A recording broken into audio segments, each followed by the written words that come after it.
This article first appeared on the Daily Signal.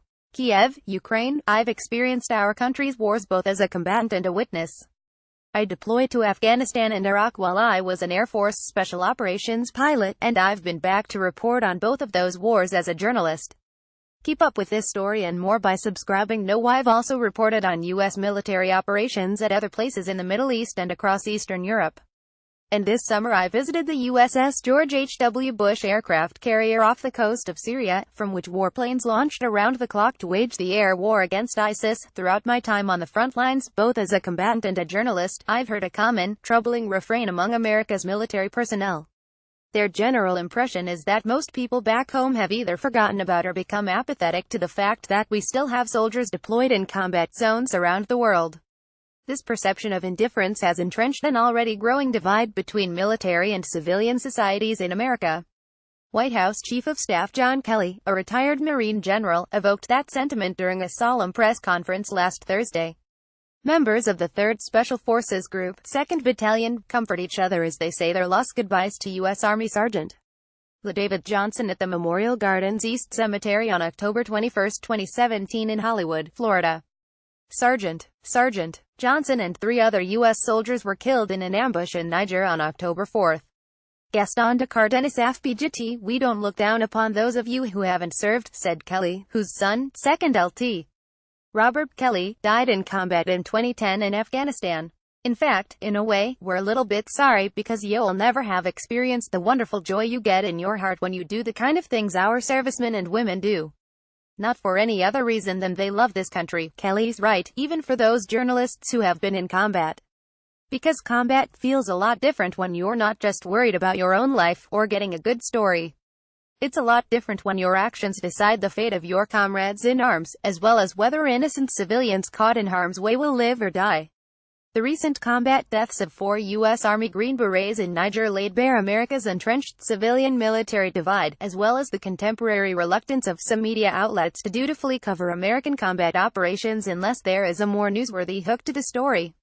Some journalists have acted like the recent combat deaths in Niger illuminated some sort of shadow war going on. Then President Barack Obama sent U.S. troops to Niger in 2013, and it was never a secret.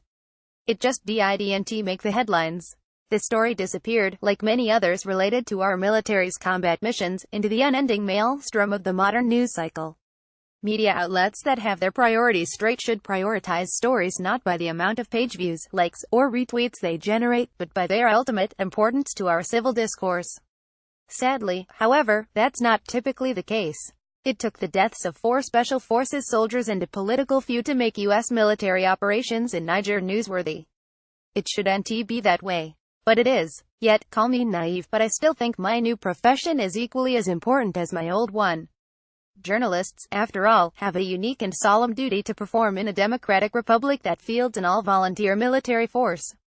The limited participation of the American population in the armed forces, the physical remoteness of the battlefields, and the technological advances in warfighting technology have made war largely an abstract burden to the overwhelming majority of Americans. Therefore, it's the responsibility of journalists to make the cost of war real and relevant to people's lives. We have to make war personal. We have to educate citizens about the costs of war to maintain societal hesitations to the application of deadly force. And we must hold our leaders to account by demanding that they thoughtfully and wisely make the case for war when it is just and necessary, without resorting to populism or warmongering. Educated citizens aren't so easily hoodwinked into simplistic, reductive visions of the threats facing their nation, or the reasons for their misfortunes. That's why good journalism matters. Unequal burdened volunteer fighting force represents less than 1% of the total U.S. population. Consequently, the trauma and sacrifice of combat is shouldered by only a small, select slice of our country. And only a small minority of Americans can truly relate to the experience of combat. Less than 8% of the U.S. population has ever served in the armed forces, and only 1 in 5 members of the U.S. House and Senate is a veteran, compared with 3 out of every 4 in 1969. The overwhelming majority of Americans are quarantined from the real-life consequences of war. Former Defense Secretary Robert Gates summed it up well when he said, whatever their fond sentiments for men and women in uniform, for most Americans the wars remain an abstraction. A distant and unpleasant series of news items that do not affect them personally. When the troops return, we dutifully call them heroes. Some old vets might give them a handshake, a few candy bars when they step off the plane on their return. That's how it was for me when I got back from my first combat deployment to Afghanistan. I arrived at Baltimore Washington International Airport late at night. The arrival hall was almost empty, except for some janitors polishing the floor with an electric floor buffer, and a group of about 24 Vietnam War veterans handing out paper bags filled with cookies and candy bars to those of us in military uniforms streaming out from baggage claim. One man with a gray mustache who wore a black hat that said Vietnam on it handed me a goodie bag. He then shook my hand. "Welcome home, son," he said. "We're all proud of you." I tried hard, and unsuccessfully, not to tear up. My war had been nothing like this old months. I spent it in the relative sanctuary of the cockpit, where the enemy was usually nothing more to me than glowing black and white amoebas on a digital screen. I wanted to tell that Vietnam veteran that he was the real hero. He had endured a very different kind of war and had come home to a much less appreciative nation. But all I could muster at that time was a lame, "Thanks a lot. It feels good to be home." The old man smiled at me, then patted me on the shoulder. And that was it. A week later, I was back at work preparing for my next deployment. To be clear, the overwhelming majority of troops and veterans, myself included, don't want special treatment, and they don't want your praise. In fact, sometimes all the "thank you for your service" comments, while well-intentioned, can make a soldier feel uncomfortable. Since, at the back of his or her mind, are the constant memories of friends who made a much greater sacrifice, making us feel unworthy of the accolades. Still, the offers of thanks do send an important message, that the soldier, sailor, airman, or Marine hasn't been forgotten. And that's more important than anything else. All our troops and vets want is for people to pay attention. Many don't really care what you say, or how you say it.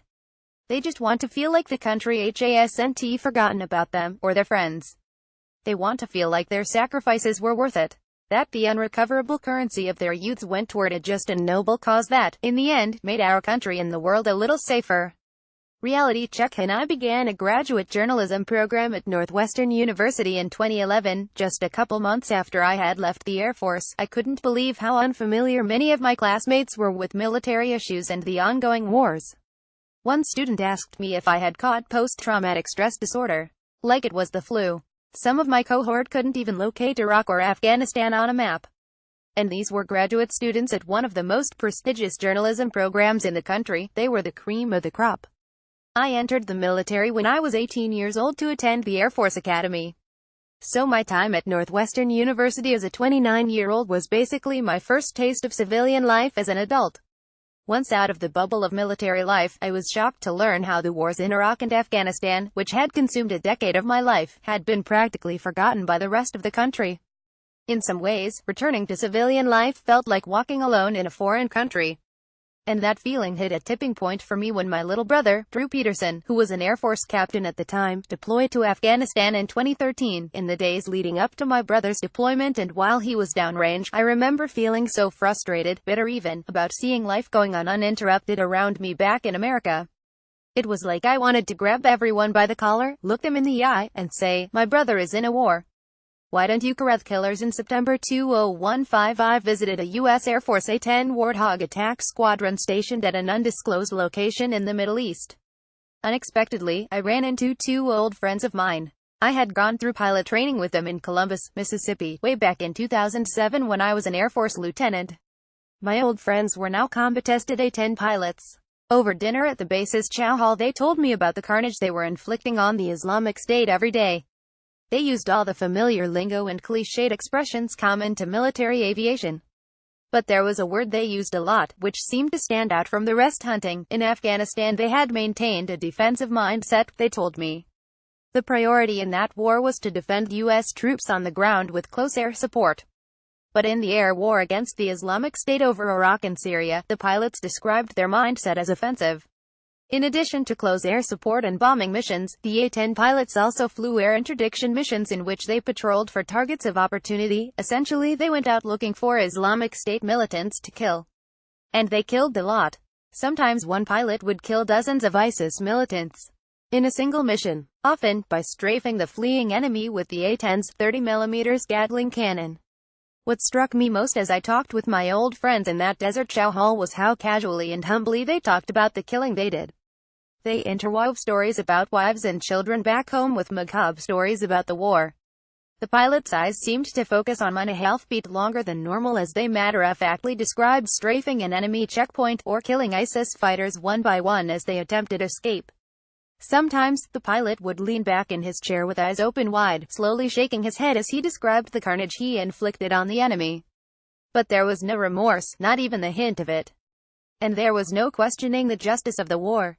The barbarity of ISIS had reinvigorated the sense of mission for many deployed troops, who might have been dismayed by the hamster wheel wars we had been fighting in Iraq and Afghanistan.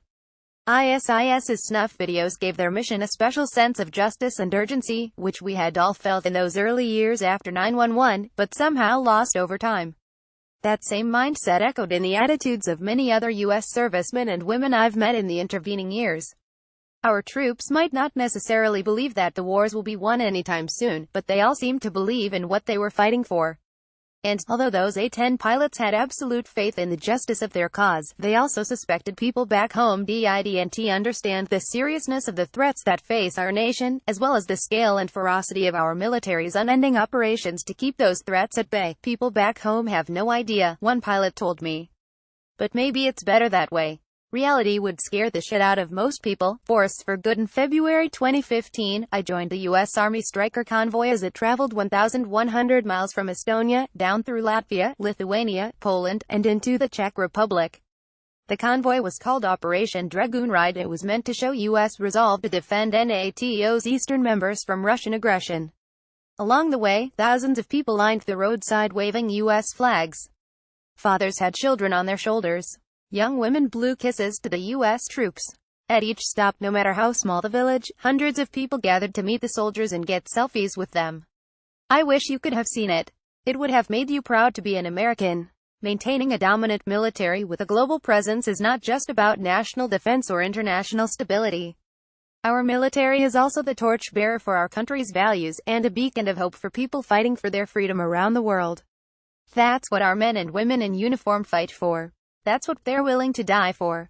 It shouldn't take a tragedy or a political feud to remind us of that.